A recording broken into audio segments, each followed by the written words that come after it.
Hey guys, and welcome back to our White Tigers Rising series here with the Truro City Football Club.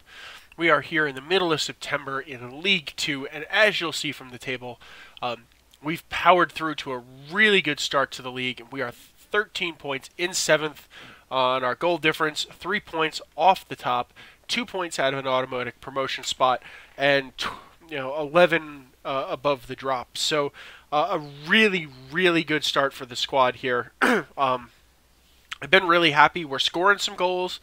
Defense isn't quite as tight as it was last year, but certainly respectable as with 9 goals in the 7 games on that. So overall, pretty pleased. As you'll see in the results, we've had a really good month. Other than the Johnson's Paint Trophy, which I'm not all that disappointed about, I think we've still got things going. We still got some cool stuff going in. We got some opportunity to make some decent cash with some upcoming big matches. So overall, I'm really excited, really happy, and I'll see you guys in the first highlight.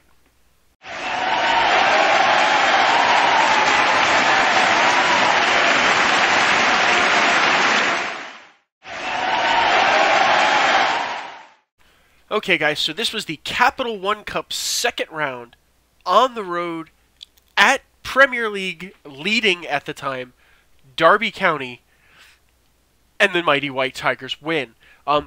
This is probably the single best result and the result I'm most proud of in this series to this point. We played incredibly effectively in this one. They shot a lot, put very little on target. So 29 shots, 6 on target. They dominated possession. We counterattacked incredibly effectively. We were clinical on the day. We made our chances count, putting 2 out of 3 shots on target in. We pressed them a lot. We put a lot of pressure in there, and we made our opportunities count. So Jamie Veal opened this one up in the 69th minute, and it was a little bit of a shock. I felt like, I wasn't sure we were going to get anything out of it. But once we put this one in, I felt like we had a shot at least to get him to penalties. It was a great wide cross, Muggeridge pushing up there. So we had a fullback getting kind of up, which was making me nervous, especially against a Premier League side. But we managed to make something happen. So Connor Kelly equalizes for them. If you're noticing, so that is Barcelona Munier, Ander Herrera is there, some serious talent that was in the Derby side, and they just really weren't able to pick us apart. That one, just a good long cross in, gets his head up above the center back there, and just kind of puts it in. Not a terrible. I'm not disappointed to concede that kind of a goal. I think it's just a high quality goal. But big Freddie Tracy, just coming through for us when we need him the most. Ben Holmes gets in. He's right there around the penalty spot, completely unmarked, and manages to turn that one in off the post in the 91st minute. We hang on, and fantastically, we managed to get through to the third round of the Capital One Cup. We had a decent payday on this one, which really helps things for the club, but even better, our third round draw, Newcastle United, at St. James's Park. So a huge Premier League level matchup for us at a big stadium with a ravenous crowd in it. So it should be a fantastic opportunity for the club to go play in the big time on that one. So a lot of fun in this game. Really proud of the club. We really did a great job in this one. Really pleased that we won. So I'll see you guys in the next highlight.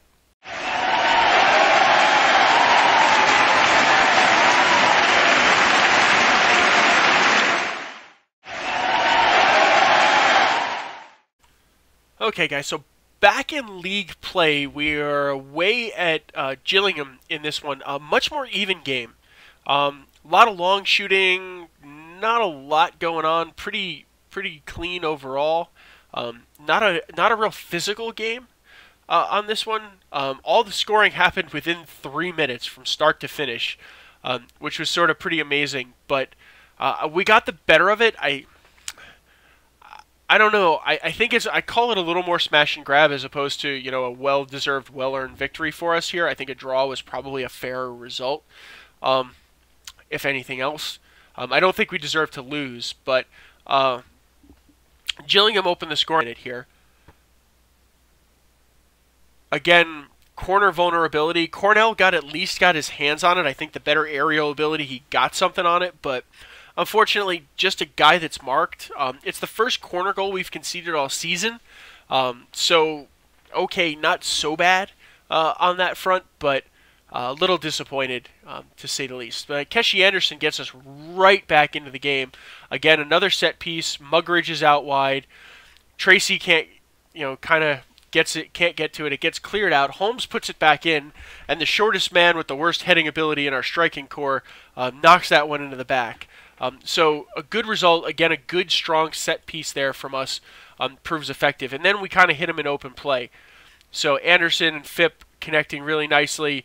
Finds George Lapsley, who's up there with that strong box-to-box midfield role, a role I'm really glad to have introduced into this tactic in the team, because we're getting extra support and extra defense out of it as he's covering so much territory on the field. Is in the right place at the right time and manages to push that one right into the back of the net and give us the win. So another really good league win, and we continue our march up the table. So I'll see you guys in the next highlight.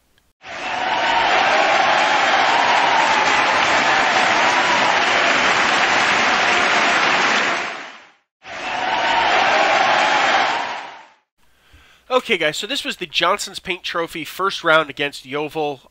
We lose 2-0 in this one. I'm a little disappointed in the sense that I felt like we probably were the better side on the day, and we just really couldn't make anything happen. The flip side of that being, I'm not all that disappointed to be out of this particular competition. I think, I'm expecting to go out of the Capital One Cup in the next round, in the third round there. And then this kind of frees us up with the league and the FA Cup.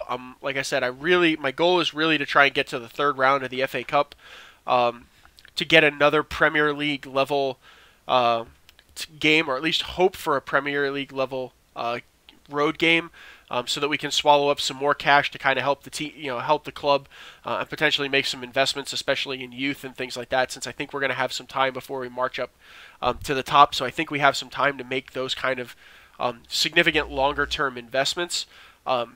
So I'm not all that disappointed. But that being said, losing always kind of hurts. But I'm glad to not lose in the league, as it didn't really do me all that much damage. So Yeovil opens it up here in the 20.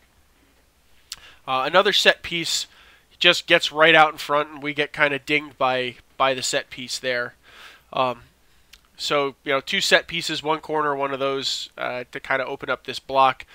46 minute, they're back out, run a play.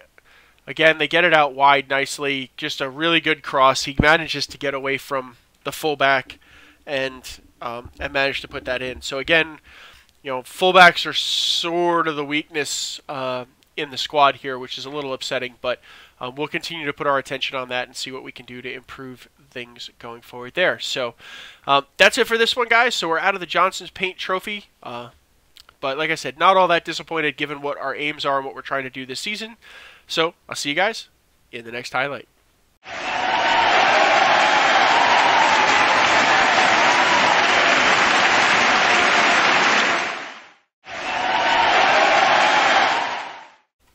Okay, guys, so in this one, we were home to recently relegated Scunthorpe United, who are having just a god-awful time of it this season. I'm not entirely sure what's going on with them, if this was sort of financial collapse or just, I don't know, things went sideways.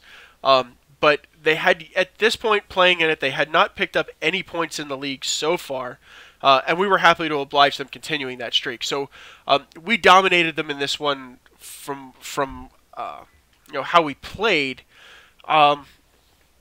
Statistically it was relatively even, but highlight-wise in that, we were, the highlights were all for us. Overall, I think we played fantastically. Great performances from Joe Grayson, Ben Holmes. Pretty much the entire front two lines played really, really well in this one. The defense didn't play badly, but they didn't exactly set the world on fire. But we played really well up home. So Steve Kinsella, recent acquisition in the offseason here, he comes through again off of a set piece. Ben Holmes gets set up nicely. Kinsella's on that far post in the right place at the right time, bangs that one into an open net, and we're up 1-0. Freddie Tracy, big old Freddie Tracy, comes through here in the 43rd minute. Again, just a really nice cross. Freddie gets his head on it. Not much that the keeper's going to do about it. And we put one away in there. So really, really nice work from the club on that one. They did claw one back in the 63rd minute. Again, off a set piece, which is a little bothersome. Right on the near post. He bangs that one in. But we did get the advantage of an own goal here. Wrong place, wrong time, trying to clear away a good set piece. I think one way or the other we would have scored. If not for them, we were in the right place on that one. So overall, another really good performance. Continue to put up points, keeping us in at least the promotion playoffs conversation. Although I'd like to try and to get the team to claw into the automatic promotion slot so that we have more time in the offseason to think about what we're doing. So that's all for this one, guys, and I'll see you in the next highlight.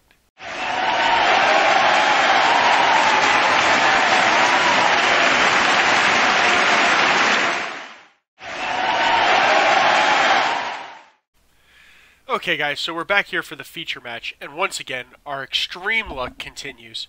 And we have a 0-0 draw at home against Stevenage, who is a team right up by us, to kind of go for this. I have to say I feel like we were lucky to walk away with this one. We came on late in the game, but we weren't particularly good in this one. So I guess it's hard to tell if I'm encouraged by the fact that we didn't play particularly well across the board and still managed to pull out the draw on that one, or if I'm disappointed. I think I'm more happy we pulled the draw away from a good team, but 6 to 1, half dozen the other, I guess. So we'll take a look here at the deep highlights. Again, early on, you're going to notice we got the ball out well. Unable to kind of convert anything on that one. We didn't have a lot of opportunities from set pieces, so we didn't really make the best of it. Again, kind of moving the ball. I mean, we were moving the ball not bad, but largely ineffective early. Again, I'm encouraged that the team, the back four gets in good. We're getting good coverage, as you saw on the top there from the wingers. The center line's in there. I wish my midfielders would kind of spread a little bit. Some of it just may be their tactic and how they were playing versus ours. Holmes likes to drift in on it, which is a little bit worrying. Nice switching in the field going there from Tracy to Lapsley and over. Again, just a little offside from Keshi Anderson, but the move was really good. So I'm happy with the movement. I'm happy with what they did. Anderson just unable to get the space to make the turn, and we win another corner on this one.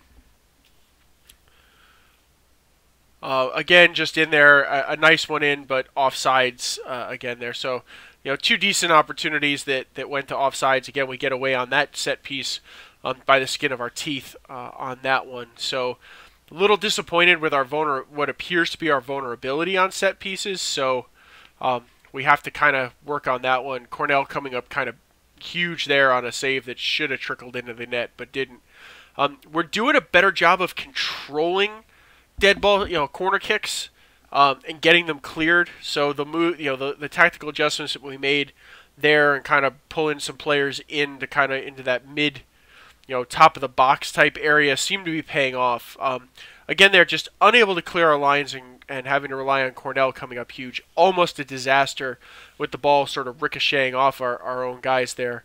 But we're able to kind of get it out. Freddie Tracy finds himself in a decent spot, gets a good look and a good shot, and just unfortunately a little high and wide. And again, when he's off, he's off. And that happened to have been one of those situations. Lapsley deciding that he's going to punt it into the guy in front of him, and they're off on the counter. But again, we get back very well, so counterattacking opportunities are snuffed out pretty quickly on that. So here at the start of the second half, good in the air. We're just not dropping the ball to anywhere where our guys are. But Holmes coming strong there with the defense. Kind of get the ball under control. I'm happier when we don't get all excited to play it in the air. A big tackle from Mitchell Lund there, and he gets back into position quite nicely. So his guy is covered. Runs going on wide in the box, but nothing real threatening, and Cornell is able to get a good look on it and take care of it from a shot at the top of the box there. But as you can see, right, the lines are set up really nicely. The defensive line, guys are marked. Nobody's really open there. The two attackers are well marked. In this case, all 4 guys in the box are really well marked. So there's not a real opportunity to do anything. Veal at this point gets in, gets a clean look, gets a shot, and unfortunately isn't able to do anything with it. And they're forced to clear things out, and unfortunately we can't win the corner on that one. But I am happy with what the defense is doing and showing. Cornell using his great aerial ability plucks that one right out of the sky for us. See, I wish to God they wouldn't do that kind of stuff because it's going right to them, unfortunately. I'm not quite sure how to stop that, so if you guys have any thoughts or comments or suggestions, I'm all ears because, frankly, it's really annoying, to say the least. Again, we kind of let them slip through, and they got a decent opportunity there. But Cornell was right there to clear that one out and take care of it. But again, really nice from the back 4 there. Guys in the box are all marked. Okay, so now we got an open floater, but he's still well covered. So we're really doing a good job of keeping a good solid line, able to maintain the offsides as well as keeping guys sort of tightly marked and in good good coverage so that they can't really get wide open space to get a good clean look at the net, and I think that's really helping us out in these particular situations. In there again, just unable to 4 guys standing on top of each other there. I wish I could get them to enforce a little better with space, but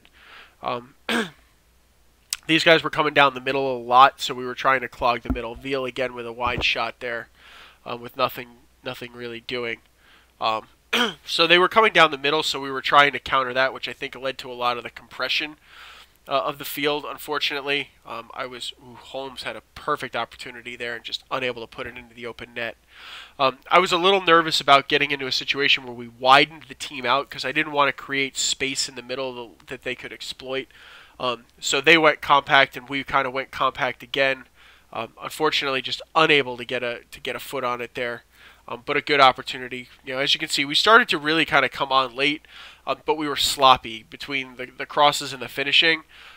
We let a bunch of opportunities go to waste. Again, there, Holmes, decent look. He had space and time, so I think he just shot sort of prematurely there, which was a little disappointing overall. Miller, gets burned open, but it's a tough angle. He's never really going to score from there. Cornell has that well covered. Again, we get it cleared out. For some reason, they decide to let it go to the throw-in as opposed to playing a cross right back in, but not sure we got a different result necessarily in there. So that was overall the end of the game at Stevenage. So like I said, some good things to take away from the game, some bad things. So some stuff to look at, but again, the compression and guys started standing all over each other. If you guys have any thoughts on that one, please let me know, and I'll see you guys in the wrap-up. Okay, guys, so here in the wrap-up, just taking a look. So we've been on a pretty good streak. Hopefully we can continue it. So in this next episode, we've got Exeter, so I decided to trim the episode just because it was a little easier to edit. So we'll have Exeter, which is again a game around us, which hopefully we should be winning. Wrexham, another game around us. Then the feature game here, we have the big game at St. James's Park against Newcastle United in the Capital One Cup 3rd round, which is one I'm hoping to really I'm not expecting to win, I just want to make the money off of it. Then we have another sort of mid-table clash against Rochdale, which is a game we need to pull points off of. And then to finish out this sort of mid-table tough month, we have Cambridge United. So that's it for this episode, guys. Remember, if you like the video or you like the series, please hit that like button. If you like what we got going on the channel, please smash that subscribe button. Also, check out the link here. Check out Paul's Creating a Legacy series as he tries to take FC United of Manchester to the top of England as well. And if you have any comments or thoughts, please hit us up on Twitter. Leave a comment under the video, and I'll see you guys in the next episode. Bye now.